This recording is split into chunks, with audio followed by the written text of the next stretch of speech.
Idaho Matters is taking a deep dive into the loss of farmland here in the Gem State. Are you a farmer? What challenges do you face as farmland shrinks in Idaho? We want to hear your story. Email us at idahomatters@boisestate.edu or leave us a voicemail using the Talk to Us feature in the Boise State Public Radio app. And then listen to our series on farming called Land and Legacy. Episodes available on Monday afternoons in the Idaho Matters podcast feed. From Boise State Public Radio, this is The Connector. It's Idaho's Daily News. Good morning. I'm George Prentice. This morning, we will tell you about the latest count of men, women, and children without a home in Ada County. And we will also preview what is likely the biggest sporting event in Boise State in quite some time. It is Friday, the 4th of October, and here we go with today's stories. It is day 3 of the U.S. government shutdown. Not too many statements from Idaho's congressional delegation other than to say that their offices are open and staffed. And Idaho Congressman Mike Simpson on social media continues to call this the Schumer shutdown. This week's shutdown is affecting operations at Idaho's national parks. In an email, the National Park Service said critical functions that protect life, property, and public health will remain in place. Those include visitor access, in some locations, law enforcement, and emergency response. Meanwhile, City of Rock's National Reserve is being run by state employees in cooperation with the Idaho Park and Rec Department. We haven't really seen any big impacts for us personally. This is Austin Zollinger, assistant manager at City of Rocks. He says that means the park will run as usual. It's unclear right now kind of what the state of the funds for us or kind of what's going on with those. But we don't anticipate any major delays or changes in our operation here.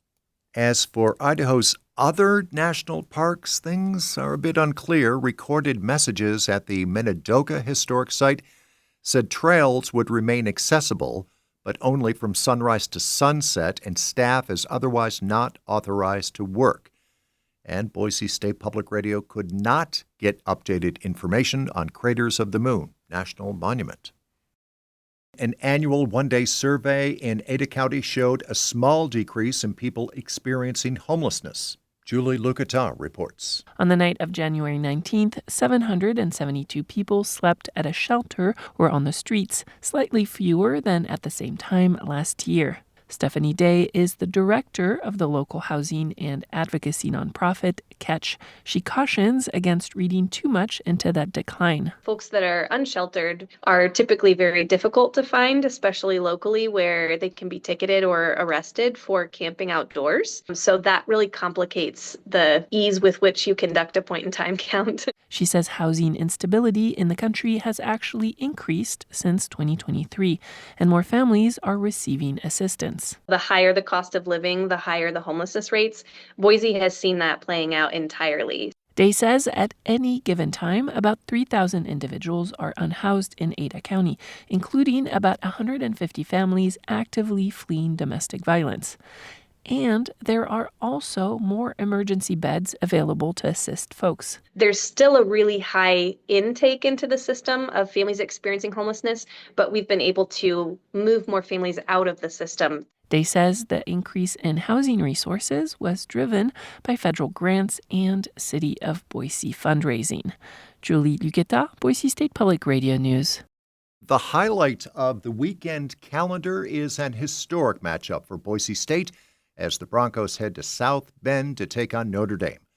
While the Broncos had a pretty big win last weekend over Appalachian State, betting odds are not good for Boise State against Notre Dame, which is also coming off a big win over Arkansas.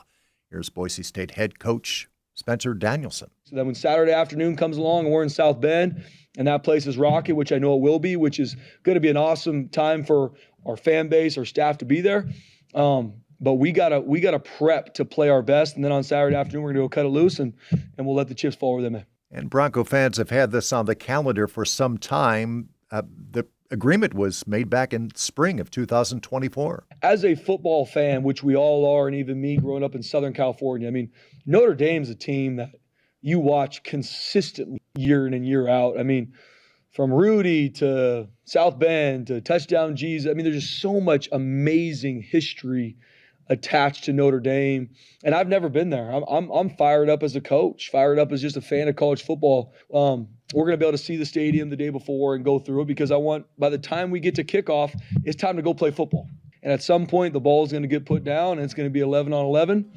And we got to go work to play our best. Kickoff is 1:30 Mountain Time, and the game is on NBC.